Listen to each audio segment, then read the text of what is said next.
आज हम गैलेक्टोकोकस के बारे में पढ़ेंगे।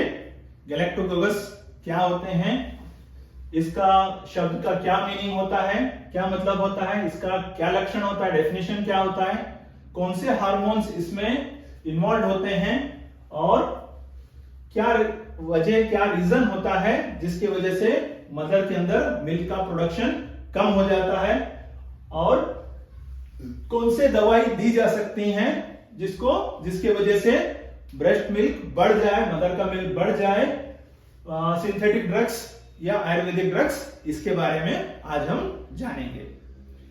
तो पहले हम गैलेक्टोकोकस ये शब्द कैसे बना है उसके बारे में हम जानेंगे। तो वर्ड मीनिंग, इसकी निरुक्ति के बारे में जानेंगे। तो ये गैलेक्टोकोकस ये शब्द ग्रीक का शब्द है, ग्रीक लैंग्वेज का एक शब्द है। ये गैलेक्टा का मतलब होता है ये मिल्क, और ओगोक्स का मतलब होता है प्रमोटिंग। तो क्या मतलब होता है, ऐसी दवाएं या ऐसे सब्सटेंस जो मिल्क को प्रमोट करें या मिल्क को बढ़ाएं, तो ऐसी दवाई को हम क्या कहते हैं, गैलेक्टोकोकस। ओके, ये इसका शब्द है। और इसका लक्षण, डेफिनेशन, तो सब्सटेंस या मेडिसिन जो इंड्यूस करे या मेंटेन करे या इंक्रीज करे मिल्क प्रोडक्शन में, ऐसी दवाई को हम गैलेक्टोकोकस दवाई कहते हैं।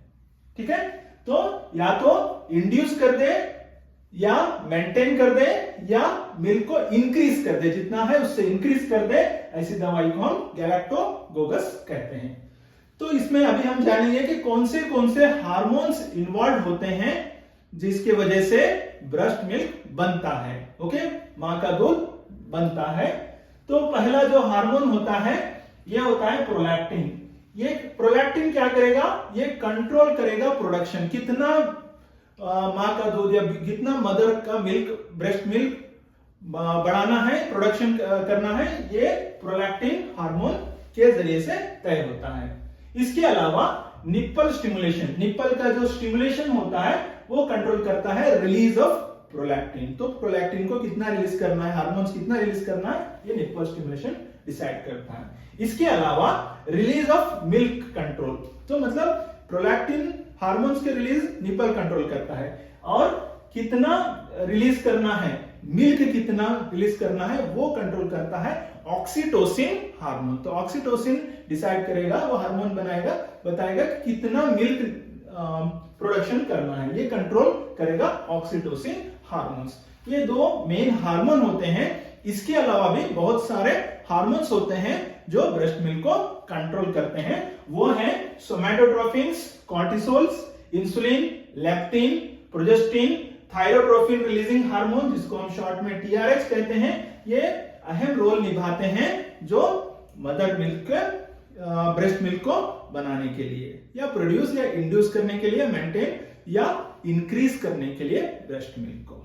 ठीक है, अभी हम जानेंगे कि क्या रीजंस होते हैं, क्या वजह होते हैं जिसके वजह से मदर का मिल्क सप्लाई कम हो जाता है या ब्रेस्ट मिल्क नहीं प्रॉपर रिलीज होता है, उसके बारे में हम जानेंगे। वैसे तो बहुत सारे मल्टीपल रीजंस हैं जिसके वजह से ब्रेस्ट मिल्क प्रॉपरली नहीं हो पाता, और जो कॉमन हमें देखे जाते हैं वो होता है सब ऑप्टिमल ब्रेस्ट फीडिंग टेक्निक, मतलब सही टेक्निक से बच्चे को दूध नहीं पिलाना, या टेक्निक प्रॉपर जितना जो बताया गए वो तरीके से दूध नहीं पिलाना, उसके वजह से भी ब्रेस्ट का मिल्क कम हो जाता है। और दूसरा होता है डेफिशिएंट ग्लैंडुलर टिश्यू। तो ग्लैंडुलर टिश्यूज, जो टिश्यूज होते हैं ग्लैंडुलर टिश्यू, उनकी कमी पाए जाना, इसके वजह से भी ब्रेस्ट का मिल्क कम हो जाता है। और जो दूसरा और एक रीजन है तीसरा, हार्मोनल इंबैलेंस। तो हार्मोन्स का असंतुलन, सही से हार्मोन जितने अभी मैंने बताया, ये सही से हार्मोन्स का संतुलन ना होना, जिसकी वजह से भी यहां पर ब्रेस्ट मिल्क सही से प्रोडक्शन नहीं होता या बहुत ज्यादा प्रोडक्शन नहीं हो पाता है।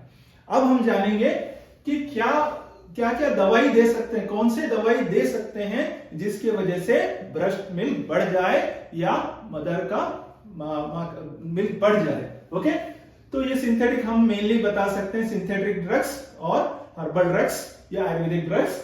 तो पहले हम जानेंगे कि सिंथेटिक ड्रग्स कौन कौन से हैं जिसकी वजह से ब्रेस्ट मिल्क बढ़ जाता है। तो कॉमनली हम देखते हैं मेटाक्लोप्रामाइड, डोमपेरिडोन और क्लोरोप्रोमाज़ाइन्स ये दवाई दी जाती हैं जो ब्रेस्ट मिल्क बढ़ाने में मदद करते हैं। तो पहले हम मेटाक्लोप्रामाइड के बारे में जानेंगे। मेटाक्लोप्रामाइड, वैसे तो मेटाक्लोप्रामाइड एक एंटी एमेटिक ड्रग्स है जो उल्टी को रोकने में काम आती है, जिसकी वजह से वॉमिटिंग कम हो जाता है। ये क्या करेगा, जो भी खाना खाएंगे उसको डाइजेस्ट फास्ट करके ये वॉमिटिंग रोक देती है। पर यहाँ पर ये दवाई जो मेटाक्लोप्रामाइड है, ये दवाई mechanism of action, mode of action कैसे करेगी जिसकी वजह से ब्रेस्ट मिल्क बढ़ जाता है, तो ये जानेंगे। ये क्या करेगा, मैकेनिज्म ऑफ एक्शन, ये रिलीज ऑफ डोपामाइन को कम कर देगा। ये क्या करेगा, ये डोपामाइन के रिलीज के अगेंस्ट काम करेगा, जिसके वजह से यहां पर प्रोलैक्टिन का लेवल, जो ब्रेस्ट मिल्क को बढ़ाने के लिए जो हार्मोन होता है प्रोलैक्टिन, इसका लेवल बढ़ जाता है। क्योंकि यहां पर डोपामाइन का रिलीज कम होने से प्रोलैक्टिन का लेवल बढ़ जाता है, जिसकी वजह से ब्रेस्ट मिल्क इंक्रीज होता है। ओके, क्या इसके विरुद्ध परिणाम देखे जाते हैं ये दवाई लेने की वजह से? मदर में हमें देखा जाता है कि हेडेक हो सकता है, कॉमनली सरदर्द हो सकता है, एंजाइटी हो सकती है, घबराहट, और इंटेस्टाइनल डिसऑर्डर देखने में मिलता है। स्लीपनेस कंटिन्यूस मदर स्लो हो सकती है, नींद बहुत ज्यादा आती है, नींद नहीं आना, इंसोम्निया या एक्स्ट्रा पिरामिडल सिम्टम्स, इस तरह से आंखें हो जाना। तो ये सिम्टम्स हमें कॉमनली मेटाक्लोप्रामाइड दवाई खाने से देखे जा सकते हैं।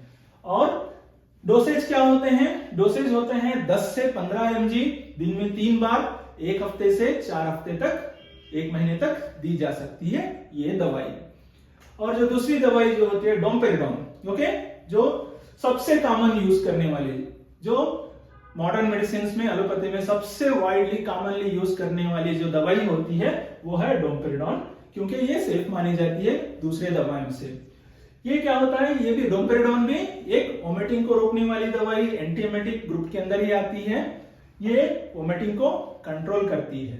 ओके, तो इसका मैकेनिज्म ऑफ एक्शन क्या होगा ये गैलेक्टोगस केस में? तो मैकेनिज्म ऑफ एक्शन अभी जैसे बताया सेम उसी तरह से करेगा। तो ये डोपामाइन को रिलीज को कम करेगा, जिसकी वजह से प्रोलैक्टिन का लेवल बढ़ जाता है, जिसकी वजह से ब्रेस्ट मिल्क बढ़ जाता है। ये है इसका mechanism of actions. Adverse effect, विरुद्ध परिणाम क्या देखने में मिलते हैं हमें? यहाँ पर मदर में क्या हो सकता है, ओरल म्यूकोसा ड्राइनेस। तो ओरल म्यूकोसा जो मुंह के अंदर जो ये रहता है म्यूकोसा, वो ड्राइनेस देखने को मिलता है। स्किन पे इरप्शन आ सकता है, रैशेस देखने को मिल सकते हैं, ईचिंग हो सकती है डोमपेरिडोन की वजह से, या हेडेक हो सकता है, या और भी बहुत सारे सिम्टम्स या एडवर्स इफेक्ट हमें देखने को मिलते हैं। ओके, इन्फेंट्स में ऐसे कोई स्पेसिफिक एडवर्स इफेक्ट नहीं देखा गया है, तो ये इसीलिए तो ये सेफ दवाई मानी जाती है।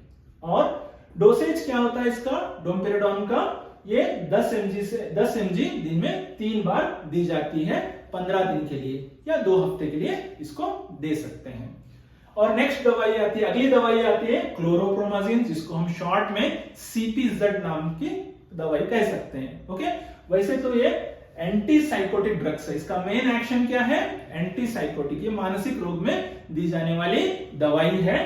पर ये दवाई भी प्रोलैक्टिन को इंक्रीज करने के लिए या ब्रेस्ट मिल्क को इंक्रीज करने के लिए मदद करती है। तो क्या होगा, ये मेन इसका मोड ऑफ एक्शन क्या होगा, कैसे करेगा? ये डोपामिनर्जिक हाइपोथैलेमिक रिसेप्टर्स, तो ये क्या करेगा, डोपामाइन ये रिसेप्टर्स को ब्लॉक करेगा। ये रिसेप्टर्स को ब्लॉक होने की वजह से यहाँ पे डोपामाइन रिलीज नहीं होगा, जिसके अगेंस्ट, जिसके विरुद्ध में यहाँ पर प्रोलैक्टिन का मात्रा शरीर में बढ़ जाएगी, जिसकी वजह से ब्रेस्ट मिल्क बढ़ जाता है। और अब नेक्स्ट विरुद्ध परिणाम, CPZ लेने से क्या विरुद्ध परिणाम, क्या एडवर्स इफेक्ट देखने में मिलते हैं? मदर में एक्स्ट्रा पिरामिडल सिम्टम्स देखने को मिलते हैं, ये पहला विरुद्ध परिणाम। दूसरा क्या होता है, वेट इंक्रीज होता है CPZ लेने से, कंटिन्यूस वेट बढ़ता जाता है, ये होता है। और इन्फेंट्स में क्या हो सकता है, स्लीपलीनेस। तो यहाँ पे क्या हो जाता है कि नींद कंटिन्यूस आना, और बिहेवियर परफॉर्मेंस, जो इन्फेंट्स में क्या देखने मिलता है, बच्चों का बिहेवियर परफॉर्मेंस बिगड़ जाता है, ये होता है इसके एडवर्स इफेक्ट। और नेक्स्ट जानेंगे हम मात्रा।